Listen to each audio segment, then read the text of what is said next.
శ్రీమాత్రే నమః. ఓం శారదా శారదాంబోజ వదనా వదనాంబుజే సర్వదా సర్వదాస్మాకం సన్నిధిం క్రియాతు. వ్యాసాయ విష్ణురూపాయ వ్యాసరూపాయ విష్ణవే నమో వై బ్రహ్మనిధయే వాసిష్ఠాయ నమో నమః. సోషల్ పోస్ట్ ఛానల్ ప్రేక్షకులకి మంత్రబలం కార్యక్రమానికి స్వాగతం. మరి ఈ రోజున భార్యాభర్తల మధ్య సఖ్యత ఉండాలి, వారి జీవితం అంతా కూడా సుఖ సంతోషాలతో సాగాలి, అన్యోన్య దాంపత్యంగా వాళ్ళ జీవితం సాగాలి అంటే వాళ్ళ దాంపత్యం చాలా అన్యోన్యంగా ఎందరికో ఆదర్శంగా ఉండాలి అంటే వాళ్ళకు కూడా చిన్న చిన్న మనస్పర్ధలు వస్తున్నా, ఎప్పుడైనా మాట అనుకున్నా ఏంటో ఇలా ఉంటుంది జీవితంలో, ఇన్నాళ్ళ నుంచి సంసారం చేసినా కూడా ఆయన నా మాట వినరు, నేను ఆయన మాట వినట్లేదు, మా మధ్యలో గొడవలు ఏంటి అనుకునే వాళ్ళందరికీ కూడా మంత్రశాస్త్రంలో ఒక చిన్న మంత్రం చెప్పబడింది. ఆ మంత్రాన్ని కనుక భార్యాభర్తలు ఇద్దరూ కూడా ఉదయం సాయంత్రం ఆ యొక్క మీ ఇంట్లో ఉన్నటువంటి దేవుడి యొక్క పూజా మందిరంలో 21 సార్లు కానీ 54 సార్లు కానీ 108 సార్లు కానీ ఈ యొక్క మంత్రాన్ని జపించినట్లయితే వారి మధ్య సఖ్యత పెరిగి అన్యోన్యంగా వాళ్ళ జీవితాన్ని సాగిస్తారు. ఆ మంత్రం ఏమిటి అంటే ఓం శ్రీ మోహిన్యై నమః. ఓం శ్రీ మోహిన్యై నమః. ఈ యొక్క మంత్రాన్ని కనుక భార్య కానీ భర్త కానీ ఎవరైనా సరే వాళ్ళ దాంపత్యంలో వస్తున్నటువంటి చిన్న చిన్న గొడవలు, ఆ మనస్పర్ధలు అన్నీ తొలగిపోయి వాళ్ళు ఎప్పుడూ కూడా సుఖ సంతోషాలతో జీవించాలి అంటే ఈ యొక్క మంత్రాన్ని ప్రతిరోజు ఉదయం సాయంత్రం తప్పకుండా 24 సార్లు కానీ 54 సార్లు కానీ 108 సార్లు కానీ, లేకపోతే మీకు సమయం ఉన్నంత వరకు ఎంత సమయం ఉంటే అంత సమయాన్ని కూడా ఆ దేవుడి మందిరం దగ్గర కూర్చుని ఆ సమయాన్ని కేటాయించి ఓం శ్రీ మోహిన్యై నమః ఈ యొక్క మంత్రాన్ని కనుక మీరు జపించినట్లయితే మీ యొక్క జీవితం అంతా కూడా చాలా అన్యోన్యంగా సుఖ సంతోషాలతో ఆనందంగా సాగుతుంది. అదేవిధంగా ఈ మంత్ర జపంతో పాటు మహిళలు ప్రతి శుక్రవారం మంగళవారం అమ్మవారిని ఆరాధించడం చాలా మంచిది.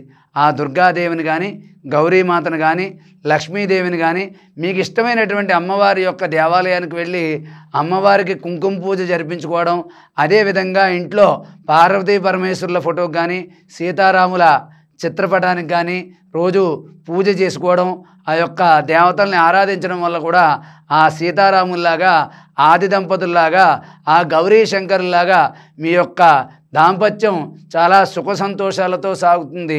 కాబట్టి మీరు ఎప్పుడైనా సరే భార్యాభర్తల మధ్య సఖ్యత లేదు, మేము ఇలా కలిసి ఉండాలనుకుంటున్నాము, మా మధ్య ఇంకెప్పుడు మనస్పర్ధలు రాకూడదు, మేము ఎప్పుడూ కూడా అన్యోన్యంగా సుఖ సంతోషాలతో హాయిగా జీవించాలి అనుకుంటే మాత్రం ప్రతి ఒక్కరూ కూడా భార్యాభర్తలు ఇద్దరూ కానీ లేకపోతే విడివిడిగా కానీ ఎలాగైనా సరే వాళ్ళ అన్యోన్య దాంపత్యం సాగించాలి అంటే ఓం శ్రీ మోహిన్యై నమః.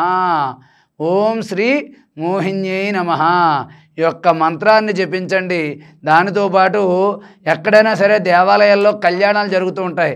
పార్వతీ పరమేశ్వరుల కళ్యాణం, సుబ్రహ్మణ్యేశ్వర స్వామివారి కళ్యాణం, సీతారాముల కళ్యాణం, రాధాకృష్ణుల కళ్యాణం, ఇలా కళ్యాణాలు జరుగుతూ ఉంటాయి.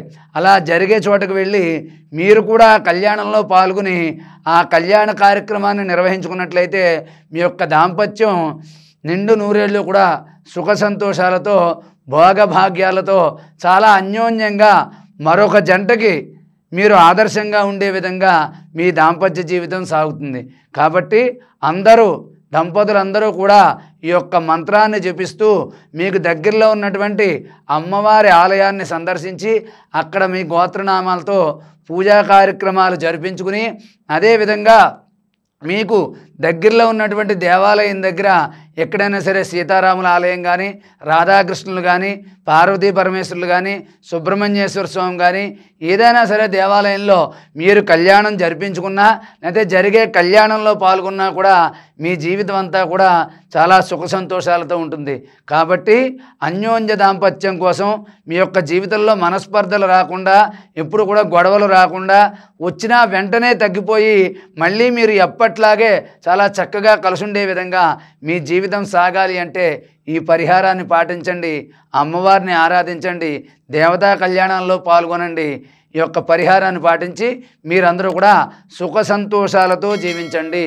సంపూర్ణ సుఖ సంతోషాలతో మీరందరూ కూడా జీవించాలని, మీ దంపతుల యొక్క దాంపత్యం ఎల్లప్పుడూ కూడా అన్యోన్యంగా మరికొంతమందికి ఆదర్శ విధంగా ఉండాలని చెప్పి మీ అందరినీ ఆశీర్వదిస్తూ సర్వే జనా సుఖినో భవంతు. స్వస్తి.